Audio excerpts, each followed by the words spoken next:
Students, हमने electromagnetic induction देखा और इस तरह म्यूचुअल इंडक्शन पर हमने बात की। म्यूचुअल इंडक्शन में हमने देखा कि अगर एक प्राइमरी कॉइल है, सपोज एक आपके पास प्राइमरी कॉइल है, जस्ट यहाँ पर मैं सिंबल से शो करता हूँ, और एक सेकेंडरी कॉइल है, तो जब आप एक को सोर्स के साथ कनेक्ट करते हैं, फॉर एग्जांपल इस प्राइमरी को आप कनेक्ट करते हैं सोर्स के साथ, तो इसमें इलेक्ट्रिक करंट की वजह से मैग्नेटिक फ्लक्स जो है वो चेंज होता रहता है, यानी मैग्नेटिक फील्ड उसकी वैल्यू चेंज होती है स्ट्रेंथ की, और वही मैग्नेटिक फ्लक्स इस कॉइल में जब चेंज होता है तो इसमें ईएमएफ और जो करंट है वो इंड्यूस हो जाता है। तो जब हम एक कॉइल से दूसरे कॉइल में इस तरह इंड्यूस्ड ईएमएफ और जो इंड्यूस्ड करंट है वो ऑब्जर्व करते हैं, उसको हम कहते हैं म्यूचुअल इंडक्शन। लेकिन यहाँ पर हम दो कॉइल्स नहीं बल्कि एक ही कॉइल यूज करेंगे। और किस तरह यूज करेंगे, यानी एक ही कॉइल होगा, कोई इसमें प्राइमरी सेकेंडरी नहीं होगा, और इसी एक ही कॉइल में चेंजिंग मैग्नेटिक फ्लक्स से हम देखेंगे कि एक अपोजिट करंट इंड्यूस होगा, जिसको हम कहते हैं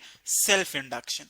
यानी जो जिस कॉइल में करंट फ्लो कर रहा है उसी में करंट और ईएमएफ को इंड्यूस करता है, तो इसीलिए इसको हम कहते हैं सेल्फ इंडक्शन।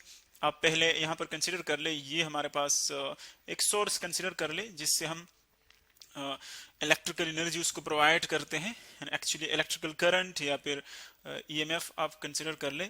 ये एक्चुअली हम अल्टरनेटिंग वोल्टेजेस और अल्टरनेटिंग करंट की बात कर रहे हैं। जो साइन जो सिंबल है यहाँ पर, चूंकि चेंज होता जाता है आप देख रहे हैं, तो इसीलिए ये अल्टरनेटिंग करंट वोल्टेज हमारे पास, ये हम कनेक्ट करते हैं देखें किसी कॉइल के साथ। यानी यहाँ पर हमारे पास एक ही कॉइल है, हम टू कॉइल्स यूज नहीं करेंगे, एक ही कॉइल है। देखिए सर्किट हम कंप्लीट करते हैं, दिस इज वन कॉइल।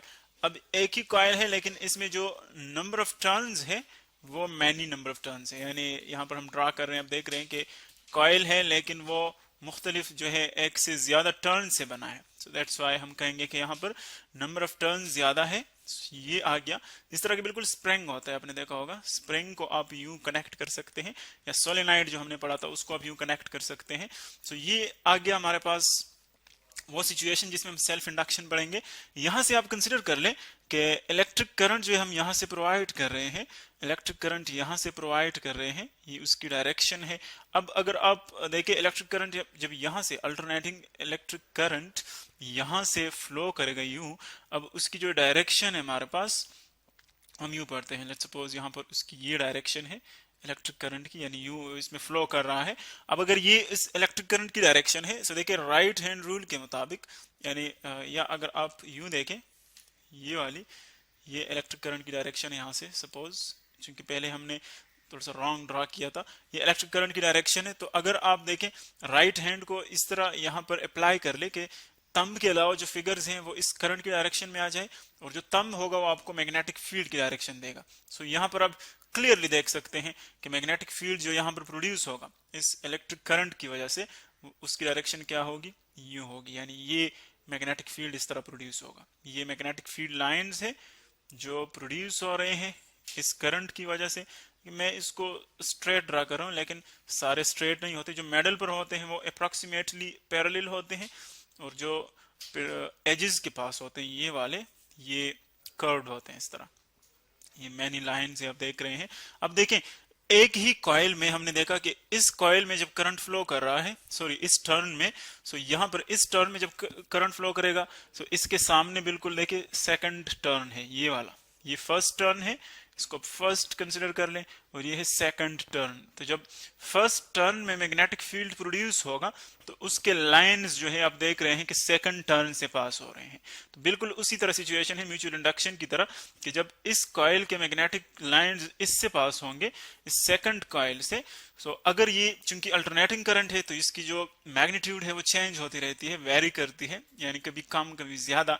तो इसीलिए उस करंट की वेरिएशन के साथ इसमें मैग्नेटिक फील्ड में भी वेरिएशन आएगा, और जब मैग्नेटिक फील्ड वेरी होगा तो इसीलिए मैग्नेटिक फील्ड लाइंस जो है वो यहाँ पर चेंज होते जाएंगे, यानी यहाँ पर एक्चुअली फ्लक्स चेंज होगा। तो जब फ्लक्स चेंज होगा तो इस सेकंड कॉइल में इसमें क्या होगा, एक ईएमएफ इंड्यूस होगा। ईएमएफ क्या होगा, इंड्यूस होगा। जिस तरह के हमने पढ़ा था म्यूचुअल इंडक्शन में, बिल्कुल सेम उसी तरह की सिचुएशन है, लेकिन वहां पर दो कॉइल्स थे डिफरेंट जगहों पर, यहाँ पर एक ही कॉइल है और एक ही कॉइल के अंदर हम मेनी टर्न्स की बात जो है वो कर रहे हैं। सो इसमें अब लेंज लॉ को अगर आप अप्लाई कर ले, जब इसकी वजह से इस चेंजिंग मैग्नेटिक फ्लक्स की वजह से ईएमएफ प्रोड्यूस होगा, और वो हमने देखा था कि वो डिपेंड करता है द चेंज या वेरिएशन इन इलेक्ट्रिक करंट यानी delta I divided by delta T. जो इलेक्ट्रिक करंट में चेंज आता है विद रिस्पेक्ट टू टाइम उस पर डिपेंड करता है। जितना ज्यादा चेंज आएगा उतना ज्यादा फ्लक्स में चेंज होगा, जितना ज्यादा फ्लक्स में चेंज होगा उतना ज्यादा ईएमएफ इंड्यूस होगा। और इसकी जो डायरेक्शन है वो हम नेगेटिव पुट करते हैं, क्योंकि लेंज लॉ के मुताबिक ये अपना एक मैग्नेटिक फील्ड प्रोड्यूस करेगा। ये कॉइल, इसमें जब करंट इंड्यूस होगा तो उसकी वजह से अपना मैग्नेटिक फील्ड प्रोड्यूस होगा, जो कि इस एक्सटर्नल वन यानी इसकी वजह से जो मैग्नेटिक फील्ड है उसको अपोज करेगा। तो इसके लिए हम नेगेटिव साइन पुट करते हैं। अब इसी इक्वेशन को अगर आप इक्वेलिटी फॉर्म में चेंज कर यानी इक्वेशन फॉर्म में इसको चेंज कर ले, प्रोपोर्शनैलिटी को हटाएं तो यूं आ जाएगा इक्वेलिटी का साइन माइनस, और एक यहां पर आ जाएगा कांस्टेंट ऑफ प्रोपोर्शनैलिटी जिसको हम एल कहते हैं, एल, और बाकी जो हमारे पास वैल्यूज हैं उसी तरह जाएंगी, ये delta I divided by delta T. अब यहां पर जो कांस्टेंट हम यूज कर रहे हैं एल, उस पर हम बाद में बात करते हैं। ये इक्वेशन आ गया 1। फर्स्ट ऑफ ऑल इसको अब देखें फिगर को कि जो यहां पर करंट इंड्यूस होगा, अब देखिए ये डायरेक्शन फर्स्ट जो हमने करंट प्रोवाइड किए है ये उसकी डायरेक्शन है, जो आप ये वाला कलर देख रहे हैं जो फर्स्ट हमने ड्रा किया है। अब सेकंड जो कलर या सेकंड जो करंट इसमें इंड्यूस होगा, देखिए उसकी डायरेक्शन क्या होगी। जो करंट इसमें इंड्यूस होगा, क्योंकि हम जानते हैं कि वो ऐसे डायरेक्शन में होगा अकॉर्डिंग टू लेंज लॉ, ऐसे डायरेक्शन में होगा कि उसका फील्ड इस फील्ड को अपोज करेगा, यानी इसके अपोजिट डायरेक्शन में होगा। अगर ये इंक्रीज कर रहा है, अगर ये इंक्रीज कर रहा है तो फिर अपोजिट होगा, और अगर ये फील्ड डिक्रीज हो रहा है, फ्लक्स डिक्रीज हो रहा है, तो फिर इसी डायरेक्शन में होगा ताकि इसको वो मेंटेन रख सके।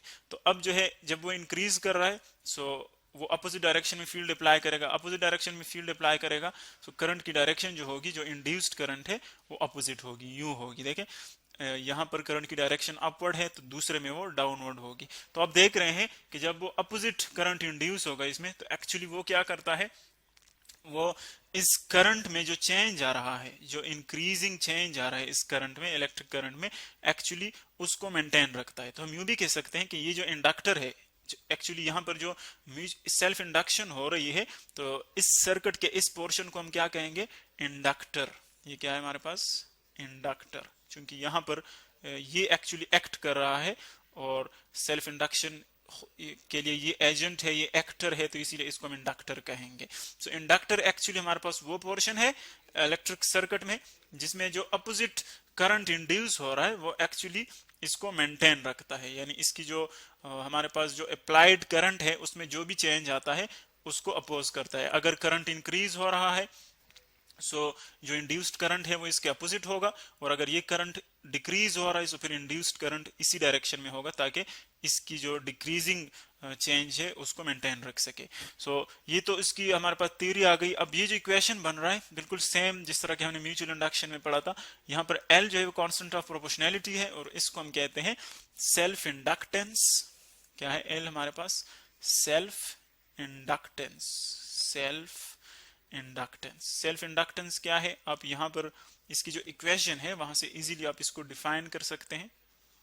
सेल्फ इंडक्टेंस, अगर मैं इसको विद सिंपल मैथमेटिक्स एल की वैल्यू यहां पर निकालना चाहूं तो देखिए एल की वैल्यू क्या हम ले सकते हैं यहां से, L will be equal to, both sides इस फ्रैक्शन पे डिवाइड कर ले आप, वो बन जाएगा L is equal to minus EMF divided by delta I change in current with respect to change in time. ये आ जाएगा एल की वैल्यू हमारे पास ये आ जाएगी। तो अब देखिए इसकी यूनिट्स अगर आप देखें, ईएमएफ की जो यूनिट हमारे पास वो है वोल्ट, और जो इलेक्ट्रिक करंट की हमारे पास यूनिट है वो है एम्पियर्स, और टाइम की है सेकंड।